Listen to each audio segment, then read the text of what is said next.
आपका स्वागत है। मैं हूं डिम्पी कालरा। तो ये पूरा हफ्ता है डेरिवेटिव एक्सपायरी का। 31 तारीख को सीरीज एक्सपायर हो जाएगी अगस्त की, और मार्केट ने अभी तक कोई डिसाइसिव गेन या लॉस तो बाजार के अंदर नहीं देखा। हाँ, थोड़ा बहुत आप ये कह सकते हैं कि थोड़ा ऊपरी स्तर से फिसल कर हम आए हुए हैं एक रेंज के अंदर, जो रेंज 19,300 से 550 की बनती है। अभी भी उसी रेंज में ही कर रहे हैं कामकाज। अभी भी आप अपनी स्क्रीन पर देखेंगे, आपको 19,300 दिख जाएगा। हल्की सी बढ़त है 45 पॉइंट की। आज रिलायंस की एजीएम में कुछ एक अहम ट्रिगर हैं, तो एक काम करते हैं, पहले 5 बड़ी बातों से कार्यक्रम की शुरुआत करते हैं हमेशा की तरह, और फिर आपको रिपोर्ट कार्ड दिखाएंगे, आज के मेहमान से जोड़ेंगे। पहले 5 बड़ी बातें एक एक करके आपकी स्क्रीन पर लेके आते हैं। 19,000 डिस्काउंट चला गया था। अजीत सर से डिस्कस कर लेते हैं। ये शॉर्ट टर्म भी हो सकता है। लास्ट टाइम भी आप 19,500 550 के आसपास आके फिसल के आ गए थे। इसलिए माइंड में हमेशा थॉट प्रोसेस रखनी है कि कहीं फिसलने के लेवल पे हमको अगर बुक करना है ना प्रॉफिट, तो book the profit and leave the market. लेकिन एक अच्छा मूव शायद मिलने के भी चांसेस हैं। अजीत सर, बहुत शुक्रिया समय देने के लिए। एक बार निफ्टी पे और बैंक निफ्टी पे अपना टेक बताइए। ट्रेड कैसे करना है वो भी बताइएगा। Good afternoon Dimpy. तो डिम्पी, जैसे देखिए अभी आप दर्शकों के साथ शेयर कर रहे थे कि एक पॉज दिख रहा है हमें मार्केट में, और जब थोड़ा सा उसको डायसेक्ट करते हैं 2 पार्ट में। जैसे कि पोजीशन अगर आप देखेंगे तो 5 हफ्ते हो चुके हैं लगातार आपको मार्केट में एक profit take. Last week comparatively थोड़ा सा कम डिक्लाइन था, बट डिम्पी इसको इस तरीके से देखिए कि कैसे हो रहा है पिछले 3-4 वीक्स में, कि स्टार्टिंग के जो डेज हैं वो साइडवेज टू पॉजिटिव बायस के साथ इंडेक्स ट्रेड कर रहा है। लास्ट 2 सेशन में थर्सडे फ्राइडे के दिन आप प्रॉफिट टेकिंग देख रहे हैं। इंडेक्स प्राइस वाइज कुछ खास करेक्ट नहीं हुआ है इसकी वजह से, क्योंकि आप देख रहे हैं कि बहुत एक ग्रेजुअल ग्राइंडिंग मूव है। एट द सेम टाइम आपने 50 EM को होल्ड कर रखा था टिल लास्ट वीक। फ्राइडे के दिन आपने उसको ब्रेक किया था। आज फिर आप उसको कोशिश कर रहे हैं होल्ड करने की।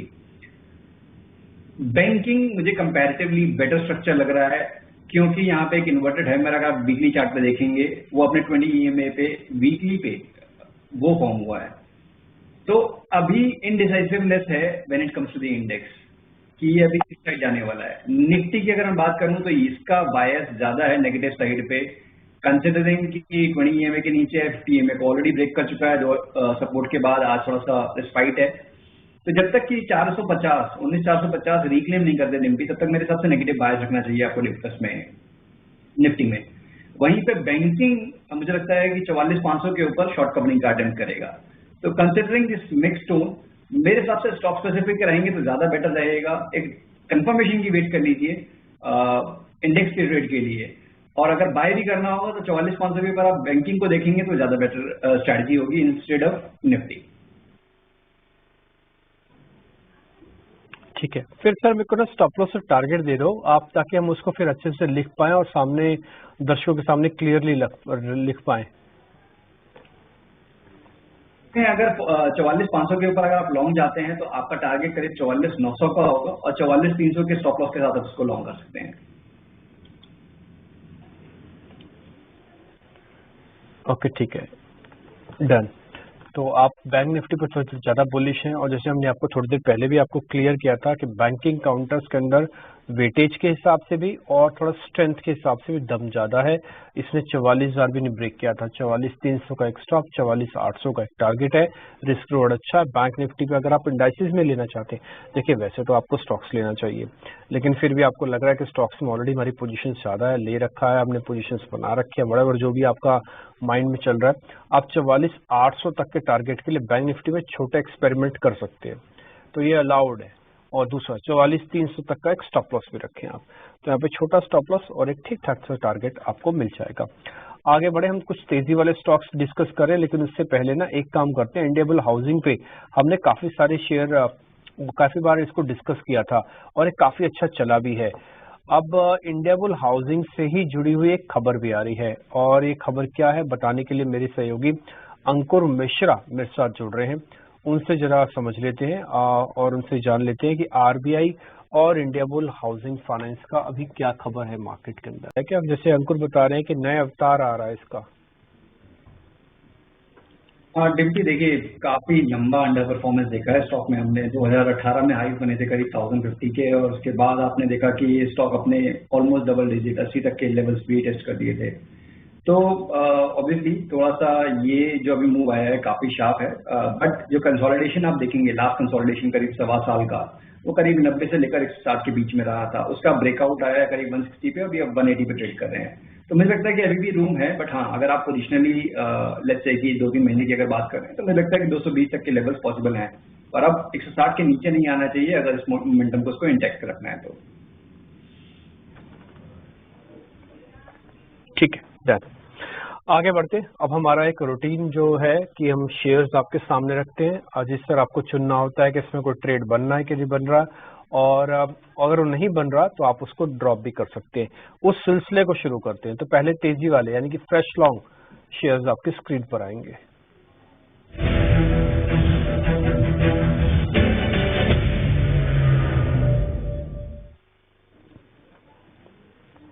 सर एक शेयर आज हमने सुबह डिस्कस भी किया था, हमारी लिस्ट में था, वो था टाटा केमिकल्स, 11 रुपए चला। आज सुबह ही हमने इसके बारे में बताया कि रिस्क रिवॉर्ड बहुत ही अच्छा है, इसका बेस काफी स्ट्रांग है और ये शेयर चलने के लिए पूरी तरह से तैयार है और अच्छा चला भी है आज। एक तो इसके बारे में बता दीजिएगा, दूसरा जिंदल स्टील के बारे में बताना है, 2.5% ऊपर है। टाटा केमिकल इनफैक्ट हमने पास में भी देखा है, इसमें एक ट्रायंगल पैटर्न का एक ब्रेकआउट आया था, जिसके बाद स्टॉक में एक मूव आया, करीब ऑलमोस्ट 1100 तक के लेवल्स पहुंच गया था। फिर एक डिप आया जहां पे कि इसने इस बार डिक्लाइन तो दिखाया, मींस आप दोबारा से नेकलाइन एरिया के पास पहुंच गए इस पैटर्न के, बट कहीं ना कहीं आपने स्टेबिलिटी दिखाई 980 990 के जोन पे, और एक पे एक रिकवरी दिख रहे हैं। तो मेरे हिसाब से बेसिंग हो चुकी है, अब जस्ट की मोमेंटम आपको ग्रेजुअल देखने को मिलेगा इसमें। तो डेफिनेटली यहाँ पे आप लॉन्ग पोजीशंस देख सकते हैं। मेरे हिसाब से आप 1010 या ज्यादा बड़ा स्टॉप ना रखें, और करीब करीब 1045 1060 तक के टारगेट्स के लिए इसको आप लॉन्ग कर सकते हैं। जिंदल स्टील में कहूंगा थोड़ा सा वेट करिए, कंसिडरिंग कि अगर आप डेली चार्ट पे देखेंगे डिम्पी, तो एक हेड एंड शोल्डर आपको नजर आएगा, जो कि एक डिस्ट्रीब्यूशन पैटर्न होता है।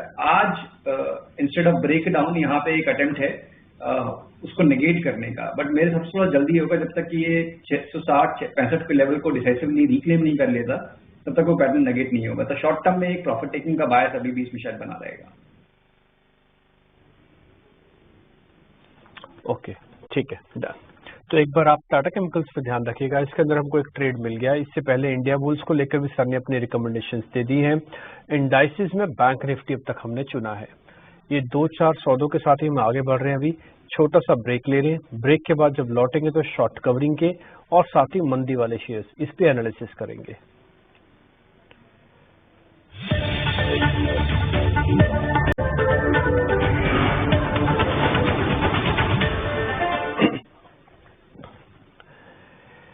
एक एक करके हम आगे बढ़ रहे हैं और इस तब तक हमने टाटा केमिकल्स को एक ट्रेड में कन्वर्ट किया, बैंक निफ्टी को ट्रेड में कन्वर्ट किया, और इसके अलावा इंडिया बुल्स पे आपको रिकमेंडेशन अब तक मिली हुई है। अब हम शॉर्ट कवरिंग के 2 शेयर आपकी स्क्रीन पे लेके आते हैं और जरा समझने की कोशिश करते हैं दोनों में कोई सौदा है कि नहीं है, कि हाथ से जा चुके हैं।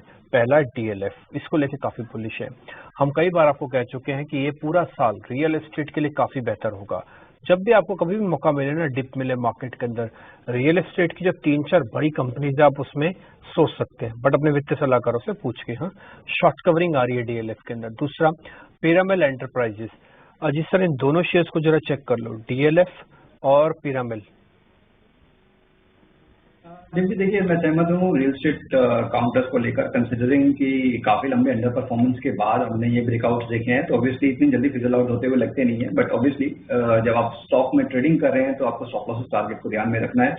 तो मेरे हिसाब से DLF में फ्रेश मोमेंटम 490 के ऊपर आएगा, बट लगता है मुझे कि ये पॉसिबिलिटी ज्यादा स्ट्रॉन्ग है, तो प्रीएम्प्ट कर सकते हैं। यहाँ पे मेरे हिसाब से 477 का एक स्टॉप रखें, करीब 495 तक के टारगेट्स के लिए आप DLF को लॉन्ग करें।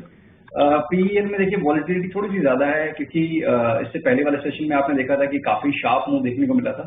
तो यहाँ थोड़ा सा मेरे हिसाब से आपको कॉशन रखने की जरूरत है, तो इसको आप अवॉइड कर सकते हैं। इसको आपको बाय करने से पहले करीब 1110 के ऊपर की क्लोजिंग का वेट करने हैं। तो इन दोनों में से DLF इज बेटर कैंडिडेट। ठीक है, हमने चुना है DLF, इससे पहले टाटा केमिकल्स आपके पास आ गया, तो 2 ही शेयर चुने हैं 4 में से, 2 को गिराना पड़ा। इसी शो की ये खूबसूरती है कि हम शो को अमूमन ज्यादातर आप शो देखते हो ना, उसमें शेयर बताते हैं। हमारा कंसेप्ट है शेयर गिराओ, जितने गिरेंगे जो बचेंगे वो आपके लिए डायमंड्स हो जाएंगे। तो इसलिए कोशिश कर रहे हैं कि बेहतर से बेहतर शेयर हम आपके सामने लेके आएं, और इंडिया बुल्स हाउसिंग फाइनेंस भी इसी कड़ी का एक शेयर था। आगे बढ़ते हैं, आप जरा कुछ और मंदी के शेयर चेक करवा लेते हैं कि वहां पे कहीं कोई सौदा है कि नहीं। फ्रेश शॉट्स लेके आइए स्क्रीन पर।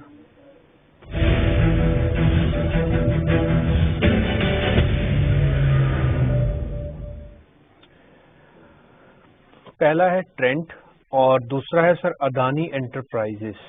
ये शेयर 2500 के ऊपर आके टिक नहीं रहा, बार बार फिसल रहा है। आपकी रिकमेंडेशन इन दोनों शेयर्स पे?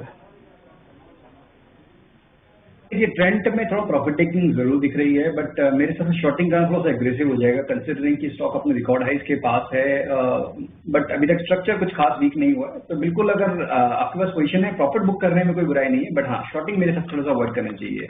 और अदानी एंटरप्राइज में देखिए काफी टाइम से हम देख रहे हैं कि स्टॉक ने जो ज्यादातर सारी मूविंग एवरेज करीब 2450 के पास आके होल्ड कर रही है। तो ऊपर पे भी नहीं जा रहे हैं आप कि ऊपर पे आप 2750 को ब्रेक करें और एक मोमेंटम देखने को मिले, और नीचे पे आपका 2400।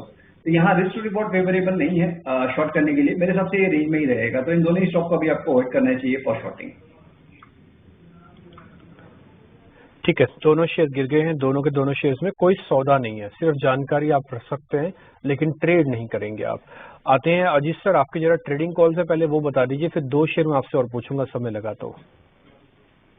बिल्कुल डिम्पी, तो देखिए बावजूद इसके कि मार्केट का टोन नेगेटिव साइड पे बना हुआ है, स्टॉक स्पेसिफिक अगर आप देखेंगे तो आपको सिनेरियो कुछ नजर डिफरेंट आएगा, चाहे वो आप मिड कैप बास्केट में कह लें, चाहे या फिर आप हैवी वेट्स में कह लें, आपको दोनों साइड पे अपॉर्चुनिटी मिल रही है। तो यहाँ पे दोनों ही जो स्टॉक होंगे वो दोनों बाय साइड पे होंगे। पहला नाम होगा गेल का, जो कि काफी बड़े मेजर कंसोलिडेशन ब्रेकआउट के बाद ग्रेजुअल अप मूव दिखा रहा है। एक मार्जिनल डिप देखने को मिला था ऑफ लेट, जो कि मेरे हिसाब से एक बाइंग अपॉर्चुनिटी है। तो करीब 115 के स्टॉप लॉस के साथ 124 तक के टारगेट के लिए गेल को आप लॉन्ग करें।